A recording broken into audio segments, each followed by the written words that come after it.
आता चटणीचं प्रीमिक्स बघतोय. कोकोनट चटणी, नारळाची चटणी. ते ट्रॅव्हलिंगला बरं पडतं किंवा कोणी बॅचलर असेल तर त्यांना बरं पडतं. मी थोडंसं तेल घालते. त्याच्यात या मिरच्या आपण तळणार आहे. तर या क्रिस्प होईपर्यंत आपल्याला मिरच्या तळायच्या, म्हणजे चटणी ठेवली तरी खराब होणार नाही. त्यातच थोडंसं आपण आल्याचा किस घालतोय. त्याच्याऐवजी तुम्ही जिंजर पावडर पण वापरू शकता. थोडंसं ड्राय झाल्यावर आपण त्याच्यात फुटाणे आणि डेसिकेटेड कोकोनट घालणार आहे. त्याच्यात आपण धुवून वाळवून चिरून ठेवलेली कोथिंबीर घालतोय. पण ड्राय करतो. जी आलं आणि कोथिंबीर तळून झालेली आहे त्यात आपण आता हे फुटाणं घालतो. त्याच्यात आपण अर्धी वाटी फुटाणे, 1 वाटी डेसिकेटेड कोकोनट घालतो. त्याचा आपल्याला रंग बदलू द्यायचा नाही, फक्त मॉइश्चर थोडंसं कमी व्हायला पाहिजे तोपर्यंत आपल्याला भाजायचं आहे. फुटाणे क्रिस्प व्हायला पाहिजे, तर ते तळले जातात. 2 मिनिटं आपण सर्व भाजून घेतलेले आहे. आपण आता हे गार करायचं आहे. गार होईपर्यंत आपण एक फोडणी करून घेऊया.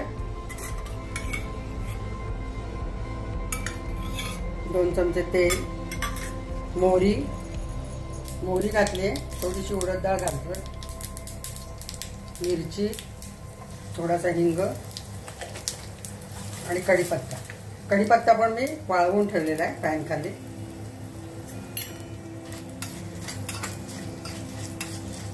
त्याची फोडणी आपण नंतर त्याच्यात घालणार. हे आपण सर्व आता गार झालंय, मिक्सरच्या जारमध्ये घालतोय. थोडंसं मीठ पण घालतोय. तुमच्या अंदाजानुसार मिरची मीठ कमी जास्त करू शकता. तर आपण हे परत कढईत घालूया. गॅस ऑन नाही आहे, पण आपण केलेली फोडणी याच्यात मिक्स करून ठेवूया. आपले प्रीमिक्स तयार झालेलं आहे. आपण या जारमध्ये भरून ठेवूया.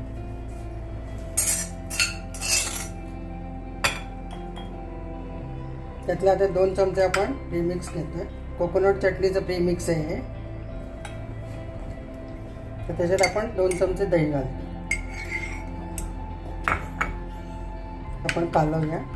तर आपली चटणी तयार झाली खायला. इडली बरोबर, डोस्याबरोबर, पराठ्याबरोबर तुम्ही खाऊ शकता.